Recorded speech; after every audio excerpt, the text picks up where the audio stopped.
give them feedback, and then you see that apply within the wallet. So I love what he's building in his community, and I'm just looking forward to hear what he has to say today for us. Come on up, KG.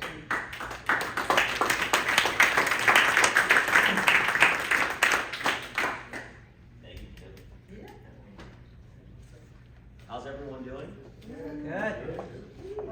I'm not gonna lie to you all, I'm a little nervous right now. It's my first time giving a talk in this kind of forum, so thank you all for your patience in advance. But like Kaylin said, my name is KG. I'm the founder of Internet Money Wallet here. And yes, the QR code, we got rugged. And so I'm thinking next project, maybe decentralized QR codes, no middlemen, so that way you can have your QR codes secure and decentralized there. But before I dive too much into the wallet, what I wanted to talk about a little bit, well, what I wanted to do first was give a shout out to RG3,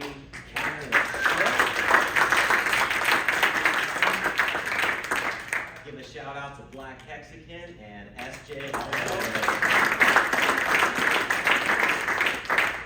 And a shout out to everybody else who I'm sure puts in effort to make this thing possible, because what's happening right here is so important, and it truly is unmatched in most other crypto communities. What we're getting right here, you don't get anywhere else. So if you're new to the community, welcome. If you've been around the community, you know exactly what I'm talking about. And when the captain of the ship says, hey KG, come scrub the poop deck, that's exactly what I'm gonna do. Anything that man does, I'm happy to be a part of it, so honored. Now, I also thought it would be good to give a little presentation on who am I. I don't have a presentation here, but I want to tell everybody a little bit about who I am, and not just talk tech, which I'm always happy to do. Sometimes they say, KG, you go a little too deep into the tech, so I thought, let's not get too technical unless anybody has those technical questions. I have been in around crypto since, I actually don't even remember the year, but I discovered Bitcoin on what some may call the dark web. There's a website called the Silk Road, Free Ross, if anybody knows about that. But my first introduction to crypto was actually, has anybody browsed the Silk Road? Feel free to plead the fifth. Heroes. So back in the day, the Silk Road was a free market where you could, buy and sell anything. And when I say buy and sell anything, I mean buy and sell anything. And everything was priced in Bitcoin. So they had a little banner, a little black banner running across the screen that was the price of Bitcoin, and then you saw whatever you were gonna buy, leave your imagination up to you. It was X amount of Bitcoin. At that time, Bitcoin was still $50, $80. It was still very low and inexpensive, but me being in high school, seeing that, Bitcoin was $80, that was like all the money in the world to me at that time. So no, I didn't invest and make those life-changing gains on Bitcoin, but still, I've been around crypto and around the cypherpunk movement since then.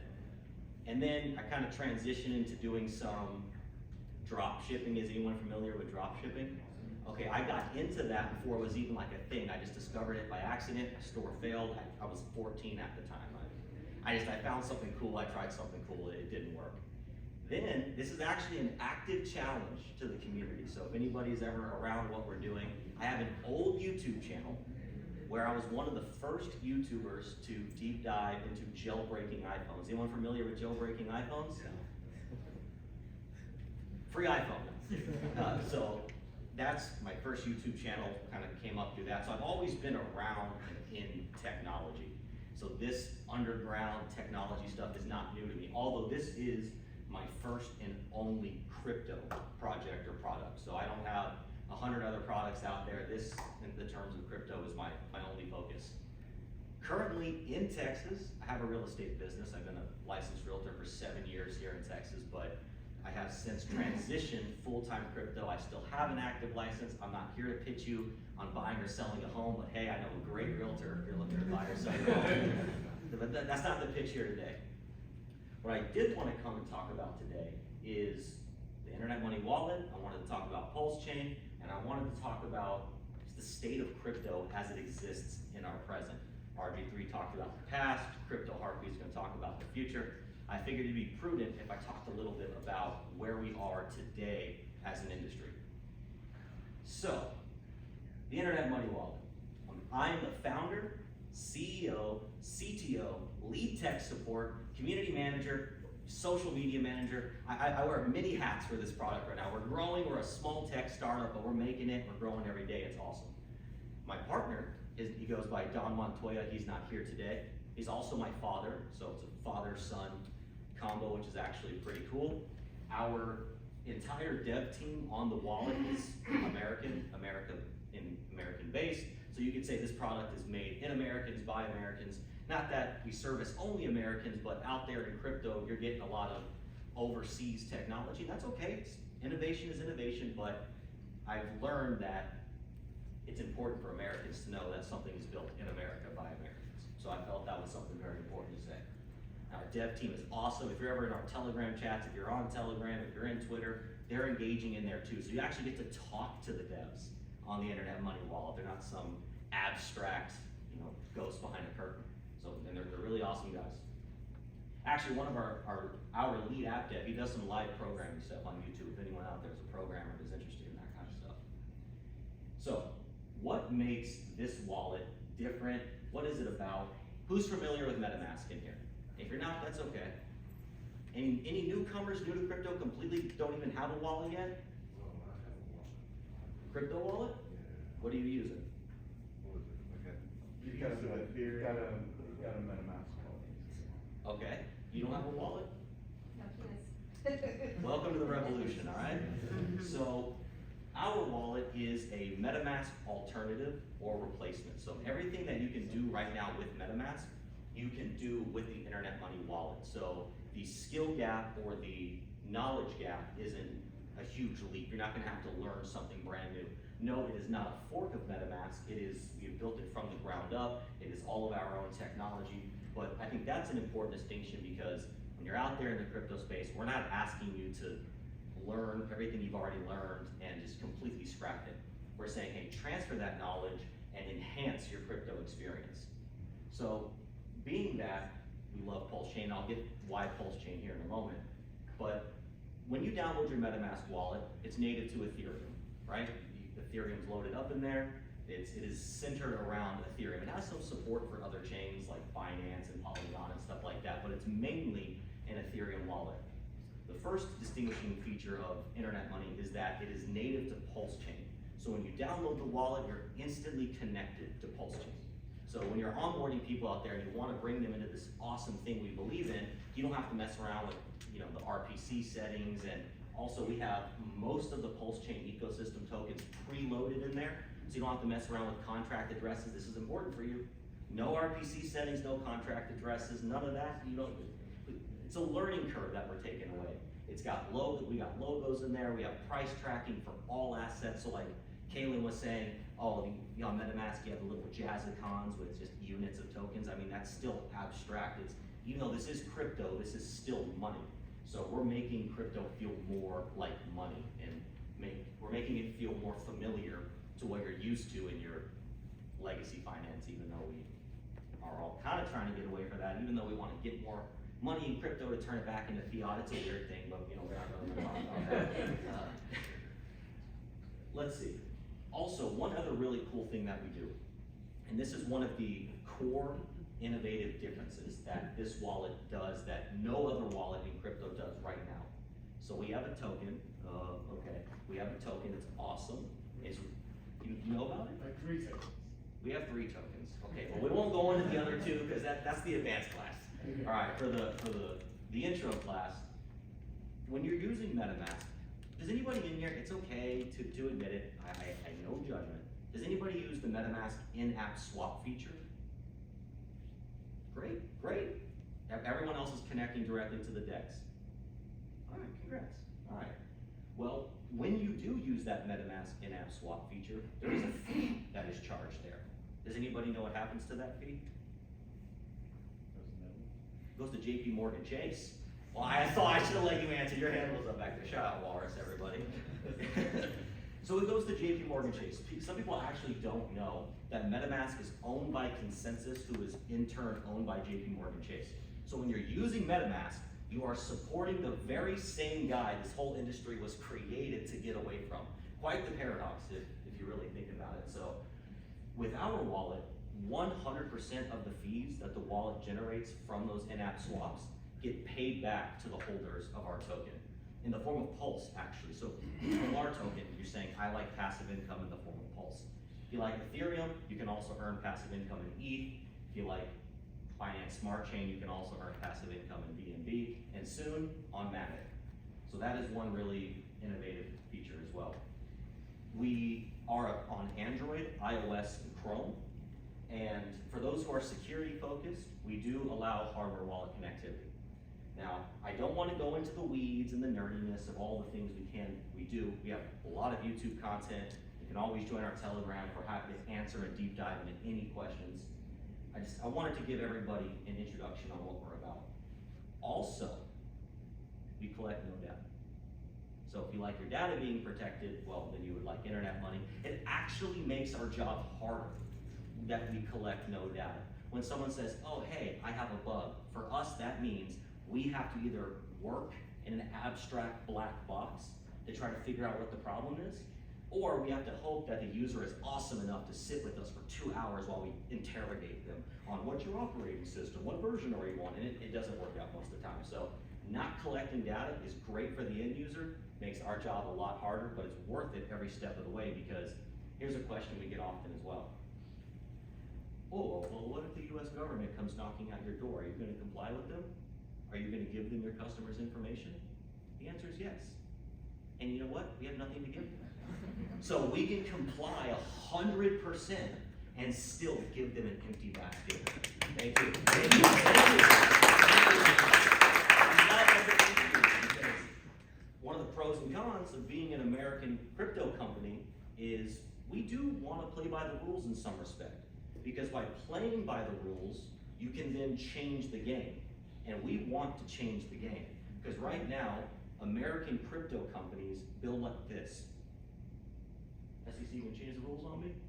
We good? Okay, we're good today. Oh wait, Gary Gensler, you had a bad Monday? Now we got a new regulation? So that's how we build over our shoulder. So we wanna make it to where we can actually influence the industry and give builders the guidelines to build by. So we can actually have innovation coming from America in this worldwide game. I don't know why the government wants to push it away. They should really, we'll get to that later. We'll get to that in a minute. Okay. So I was gonna talk a little bit about what is a wallet, because I think that's also important. You know, I'll spend a little, I don't wanna spend too much time on it because we have mostly more advanced people in here. But a lot of people think that a wallet is a place you actually hold your crypto. That is not the case. Your crypto is never held in your wallet. Your crypto is always on the blockchain.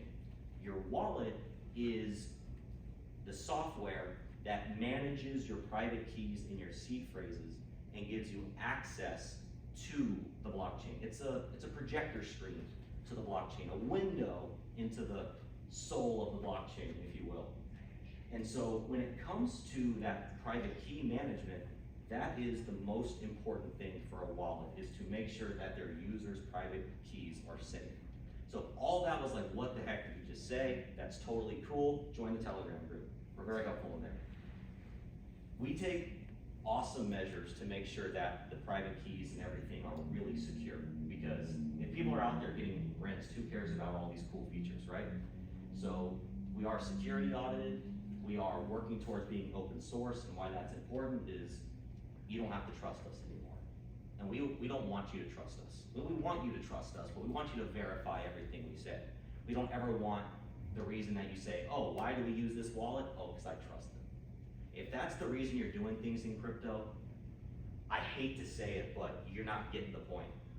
If you're doing things in crypto and your reason is I trust, you need to go back to the beginning, right back to the beginning, back to square one. You did not pass go.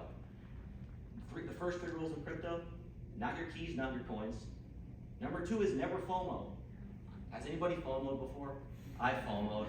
Yeah, it's all right. We all FOMO. I FOMO in, I FOMO out, and every time I get wrecked. Every time I get wrecked. Number 2 is never FOMO. And number 3 is don't trust, or trust but verify. So if you can't verify, that's a whole other thing. Why PulseChain? Why are we excited about PulseChain? Why did we choose PulseChain as our home base? Well, again, being in crypto for the years that we have, before we got into PulseChain, we were heavy into crypto and some other stuff. I'm gonna be very honest with you all, it was degeneracy.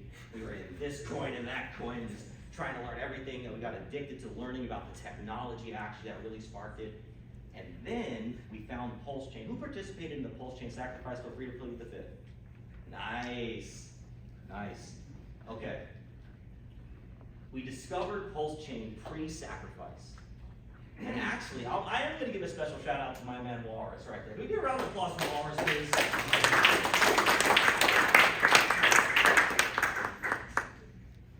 I jump into the PulseChain Telegram. Okay, another question. Who was involved in the PulseChain Telegram chat back in the day? Did anybody have that? Oh, that was such a special time. Oh, it was such a special time. Walrus was up talking for hours a day to the point where his voice was going out, helping people, educating people. There was several people that when I first came into PulseChain were a part of that Telegram group. And that was the first time in crypto that I had found somewhere where, I'm also embarrassed to admit, I was big into Doge for a while, and I got tired of that community because the essence of the conversation was Doge to $100 or whatever, and it's like, it's just mathematically impossible, buddy, and here's why. And they didn't want to talk about that. No one wanted to talk about facts, okay. PulseChain was different. I was educated by the community, and I was elevated. If anyone's seen The Matrix, it was a total Morpheus to Neo event for me. These guys were definitely Morpheus. And it showed me that, oh, there's actually a community of people out there who care about, I mean, back to the, I don't remember exactly what it's called, the Bitcoin Manifesto or whatever, the cypherpunk rules, right? They actually care about those things. And they're gonna take the time to teach people all of those things. They care about no admin keys, they care about decentralization, decentralized ethos. They care about all the important things. Don't trust, verify, all those things that we should care about. And we knew right then and there, like this is exactly what we had been looking for. So we stayed involved with the PulseChain sacrifice. We were heavily involved in the community, of course, participated in the PulseX sacrifice. And then there was this time in the community, and if you were around it, you'll know exactly what I'm talking about, where everyone was like, oh wait, now we have this chain, now we have a DEX, but like, what else is gonna be on it? Other things have to exist on this chain for it to be an ecosystem. So then you have liquid loans pop up, you had Mintra pop up, you had internet money pop up, you had all of these teams who are like, these are my skills, this is what resonates with me as a human being, I'm gonna bring this to life. And for me and my team, that was the wallet. And we wanted to bring the wallet to PulseChain. And Black Hexagon had actually said that, you know, mentioned RH's wallet. We were actually on the wallet grind before he even dropped his announcement. So it wasn't like we were trying to front run RH or anything like that. We just identified that the chain needed this and we started building it. And that was that. And so leading from why PulseChain, I wanted to lead into my final point here about the present state of crypto, because PulseChain embodies the present state of crypto, or what the present state of crypto needs to be. It is in some ways, it is in others. We have from every single direction, we have governments, quasi-governments, people wanting to be governments, people wanting to just control. You have Bitcoin maximalists trying to be the government. That's strange. Who are they? Maybe if your laser eyes were real, I give you some, I show some respect, but you got into the first thing and you were like, it's the best. It's like, did you even try, you know, veggie pizza or whatever? I don't know. Did you try anything else? No, you stuck with pepperoni. Good for you. Okay. We have all of these institutions and entities and communities and people trying to suppress this industry and trying to mold it into what they think it should be. You wanna know the coolest thing about crypto? Is that it represents financial freedom in every sense of the ideal, right? When I first say financial freedom, most people probably think, oh, make lots of money, you know, travel to Fiji and not work anymore, and passive income and all that, which it is that. But financial freedom is so much more than that. Who chose to be born in the United States? Anybody? Anybody choose that? You chose that? Nice, nice. Did anybody choose, on top of being born in the United States, did anybody choose the United States monetary system, the US dollar? Did they say, oh yeah, those tokenomics work good for me? Unlimited admin keys, super inflation, no control, no say, oh, you can freeze my bank account. Did anybody choose that? That's also financial freedom.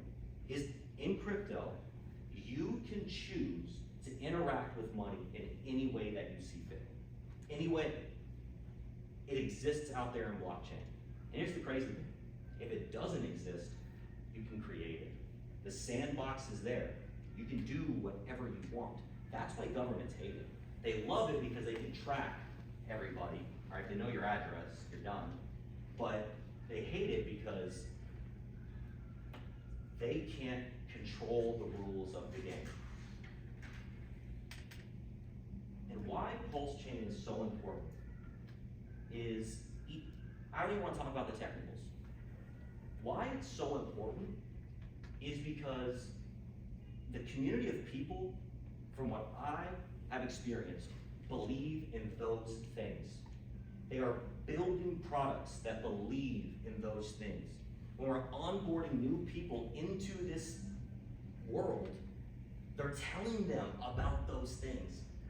My uncle who loves crypto, all he can think about is Dogecoin. He doesn't care. He doesn't want to hear about it. He doesn't want to hear about it. This right here, I hope everybody realizes how actually powerful this is. Yeah, okay, we might not have sold out the Megadome or whatever. Doug Dimmadome's owner of the Dimsdale Dimmadome. If anybody got that reference, shout out to you. That was a good one.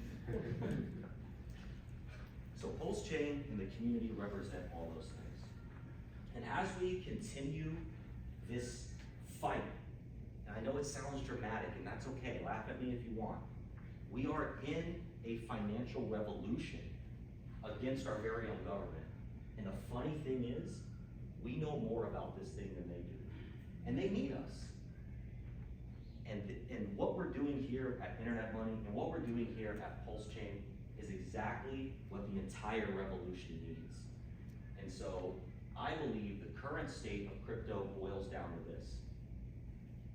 We have people who want control, people who are missing the knowledge in the context of the industry, and an industry that's so desperately, a world.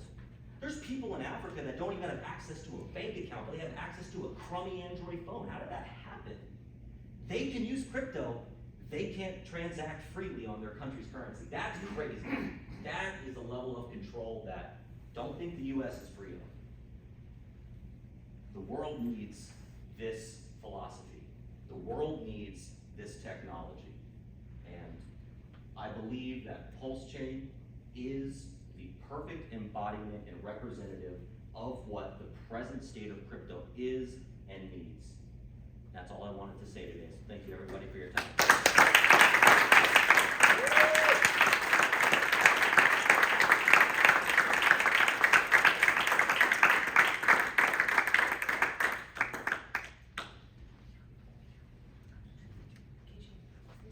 Oh, yeah.